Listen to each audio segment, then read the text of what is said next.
All right, so we bowled the PBA doubles in Cuyahoga Falls, the PBA 50 over under 50 event. Bowled with my boy Greg Krantz, Dr. G from Bowler X Pro Shop and Training Center, and he rode the struggle bus. Couldn't quite get comfortable. I think he was putting an awful lot of pressure on himself.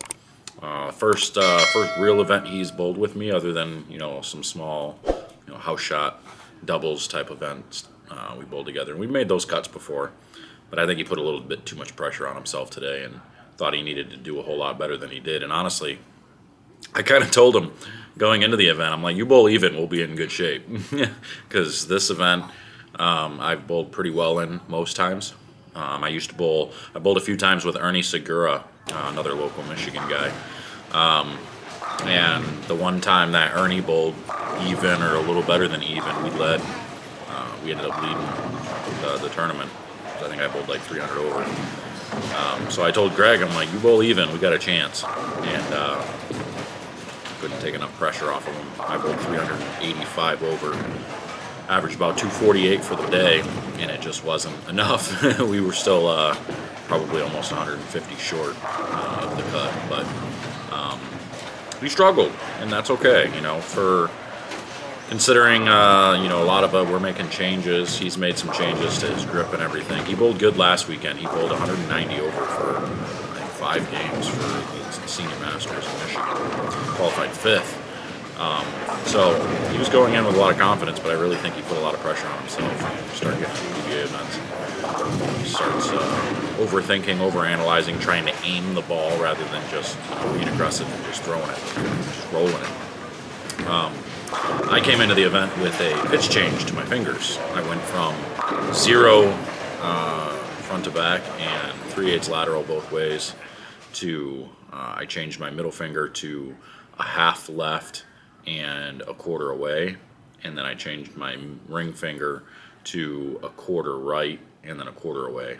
So a little bit of a change there, let my fingers sit a little flatter, take a little pressure off these joints. It was almost starting to feel like I was getting a little too underneath, and you see as I bend my fingers, like my fingers, they don't want to bend too easily. They don't want to, I mean, I can get them to, but even when I do that, it's like a little bit tight, a little bit sore. So I want to take some pressure off there. So I did that, and I went a quarter away with my fingers. And it took some pressure off my thumb as well. So I was able to just, float it right off my hand. And it shot through the front pretty well. I started out game 1 with Purple Hammer. Going on, I think it was like 38 feet or something like that. 39 feet maybe. I was bowling 250 going into the 9th frame. And then I yanked one and left a 4-6. Got one. And I got up in the 10th frame, and I yanked one and left a 4-6 again. So I went 8-1, 8-1, 9th, and 10th for 213, I think. And then after that, it was pretty much lights out. Stuck with the Purple Hammer, game 2 and game 3. Bowled 279 game 2, and then 251 or 252 game 3. And then I think I got into the raw. Started to get a little bit too far left with the Purple Hammer. So I went to a pin down. 45 by 4.5 by 85 pin down, so that brings the pin underneath my bridge a little ways. Smoothed out the ball reaction, allowed me to go around the lane without trying to do too much, and use that pretty much the rest of the day. And then in game 7, I bowled 221. I tried to use a different raw. I went to a pin up raw, and it was just a little too quick. Gave me a little too much over under.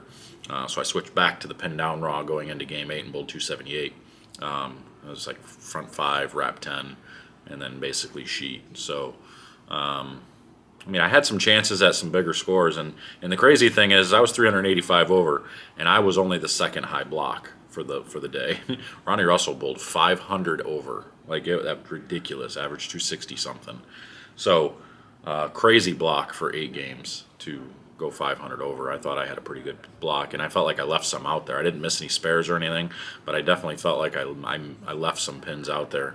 Missed a few moves, made a couple of bad shots, but overall I'm pretty satisfied with my individual performance. I was hoping Greg would bowl a little bit better, and that's okay. I mean, it happens. Can't bowl good all the time. So Greg's going to go back to the shop, get some practice in, do all that good stuff. He needs to stop bowling so many leagues. I think that's what it is. Stop bowling so many leagues, start practicing just physically and all that good stuff. League bowling is, you know, it's good for people who just want to stay in bowling and all that, but if you're trying to go out and bowl tournaments and stuff, league bowling's tough. It's tough to differentiate between league bowling and then tournament bowling. It's tough to do the right things that you need to do if you're constantly bowling on a league pattern. So, I don't know, that's just kind of the way I see it, but you know, all in all, pretty good day. Getting ready. Now I got tomorrow off. I'm going to go up. I'll just get some footage and maybe do some slow-mo video of some releases and all that of some of the finalists that are going to make the finals tomorrow. Kind of show you what Ronnie was doing. He said he used what did he use? The EVO Pearl pretty much the whole day. Between that and a Purple Hammer. Looked like Wadka used a Purple Hammer all day. You know, so crossed with John Shreve and his partner used a Rubicon UC3 most of the day. They were kind of circling the lane a little bit with it, and they bowled pretty good. They both had front nine the one game, and they ended up bowling 289 and 279. So that was a huge game. 560 is a pretty large game. So, you know, they bowled good. I think they were 440 over, and they're going to be right at that cut number, I think. But top 4 get a bye, and then the top 12 make the cut. We are not in the top 12. We were 17th in our squad. At about 240 over total. So scores are definitely high,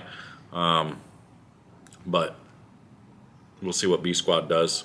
You know, we're out of it. It doesn't matter for us, but it's fun to watch. We're gonna go back up and watch some bowling tomorrow, get some video and all that stuff. But yeah, pitch changes seem to be working out pretty good. So we'll see what happens with the TOC. We're bowling the TOC. I got to bowl the qualifier on Monday. And see if we can't bowl the rest of the week, make it through the qualifier, and then bowl the rest of the week. So that's all I got. I just wanted to check in, let you guys know how today went, show you the scores, show you a couple shots from, you know, some of the guys that were bowling, and be on our way. So I'm out of here. Until next time, see you guys later.